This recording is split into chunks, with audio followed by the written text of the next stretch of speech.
តើទាំងអស់គ្នាធ្លាប់មានអារម្មណ៍ថាពិភពលោកទាំងមូលកំពុងតែពាក់មុខយៈដាក់អ្នកទាំងអស់គ្នាឬក៏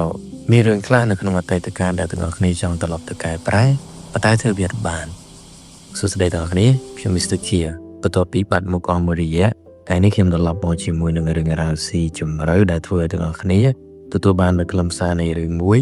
នៅក្នុងនោះប្រកបអំពីចិត្តសាស្ត្រនៃកំហុសក៏ដូចជាអំណាចនៃការព្យាយាមលើកលែងទោសឲ្យខ្លួនឯងដែលខ្លឹមសារមួយហ្នឹងគឺបានបង្កប់នៅក្នុងរឿង A Silent Voice វាមិនមែនគ្រាន់តែជារឿងដែលកូនក្មេងលេងជាមួយគ្នារៀនជាមួយគ្នាធម្មតាទេប៉ុន្តែផ្ទុយទៅវិញសាច់រឿងនៅក្នុងរឿងមួយហ្នឹងគឺជាវិញ្ញាសាជីវិតដែលយើងគ្រប់គ្នាធ្លាប់ឆ្លងកាត់រឿងហេតុទាំងអស់គឺត្រូវបានចាប់ផ្ដើមឡើងដោយក្មេងប្រុសម្នាក់ឈ្មោះស៊ូយ៉ាអាការដែលគាត់រៀននៅថ្នាក់បឋមនោះគាត់បានធ្វើបាបមិត្តរួមថ្នាក់របស់គាត់ដែលនាងគឺមានបញ្ហាត្រចៀកពលគឺជាមនុស្សគោនឹងឯង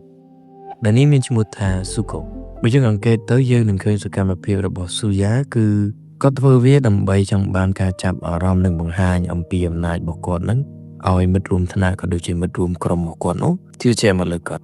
ប៉ុន្តែអីដែលគាត់មិនបានដឹងគឺរាល់ទង្វើដែលគេធ្វើបាបស៊ូកូនោះគឺវានឹងត្រឡប់មកលងបន្លាយគាត់វិញយ៉ាងធ្ងន់ធ្ងរនៅថ្ងៃអនាគត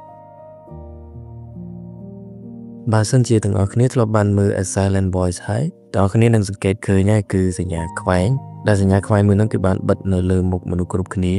បើសិនជាយើងមើលចេញអំពីភ្នែករបស់ស៊ូយ៉ាបាននិយាយអំពីចិត្តសាស្ត្រនេះគឺជាជំនឿមួយដែលមានឈ្មោះថា Social Anxiety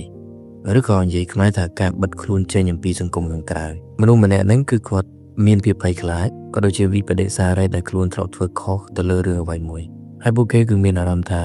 ពួកគេគឺមិនស័ក្តិសមនឹងទទួលបានមិត្តភាពឬក៏ការលើកលែងទោសពីនរណាម្នាក់ឡើយអ្វីដែលធ្វើឲ្យរឿងនេះក្លាយជាមេរៀនជីវិតដ៏អស្ចារ្យគឺការប្រឈមមុខកំហុសរបស់ស៊ូយ៉ាគឺមិនបានរត់គេចពីអតីតកាលឬក៏កំហុសដែលខ្លួនធ្លាប់បានសាងទេប៉ុន្តែផ្ទុយទៅវិញស៊ូយ៉ាគឺចំណាយពេលកែប្រែកំហុសរបស់ខ្លួនដែលនៅក្នុងរឿងគឺគាត់បានព្យាយាមចំណាយពេលដើម្បីរៀនភាសាកាយវិការដើម្បីអាចស្ដាប់សំឡេងដែលគ្មានវាចារបស់ស៊ូកូចំណុចនេះបង្រៀនយើងថាការសំទោសដ៏ពិតប្រាកដមិនមែនត្រឹមតែពាក្យសម្ដីចេញពីមាត់ទេតែវាគឺជាសកម្មភាពដែលបង្ហាញអំពីទំនួលខុសត្រូវរបស់មនុស្សម្នាក់ៗយើងទាំងអស់គ្នាអាចធ្លាប់ធ្វើខុសតែអ្វីដែលសំខាន់គឺតើយើងហ៊ានប្រឈមមុខនឹងវានិងកែប្រែវាឬទេរឿងនេះបង្ហាញថាសន្តិភាពផ្លូវចិត្តដែលពិតប្រាកដវាមិនមែនកើតចេញអំពីការដែលអ្នកដទៃលើកលែងទោសឲ្យយើងនោះទេប៉ុន្តែគឺវាផ្ដើមចេញអំពីការដែលយើងលើកលែងទោសឲ្យខ្លួនឯងនិងតាំងចិត្តធ្វើជាមនុស្សថ្មីដែលប្រសើរជាងមុន A Silent Voice បានផ្ញើសារមកកាន់អ្នកទស្សនាថាយើងមិនអាចកែប្រែអតីតកាលបានទេប៉ុន្តែយើងទាំងអស់គ្នាអាចរៀនរស់នៅឲ្យប្រសើរជាងមុនបានជីវិតគឺជាការរៀនសូត្រហើយការដែលយើងហ៊ានទទួលស្គាល់កំហុសគឺជាជំហានដំបូងនៃភាពជាអ្នកដឹកនាំជីវិតខ្លួនឯងសង្ឃឹមថាវីដេអូមួយនេះផ្ដល់ចំណេះដឹងនិងជំរុញកម្លាំងចិត្តដល់អ្នកទាំងអស់គ្នាឲ្យបន្តឆ្ពោះទៅមុខធ្វើរឿងល្អៗបន្តទៀតចុះទាំងអស់គ្នាវិញតើមានរឿងអីដែលចង់កែប្រែក្នុងអតីតកាល comment នៅខាងក្រោមសន្តិភាពផ្លូវចិត្តកើតចេញអំពីការយល់ដឹងកុំភ្លេចចុច like និង subscribe ជួបគ្នាក្នុងវីដេអូក្រោយ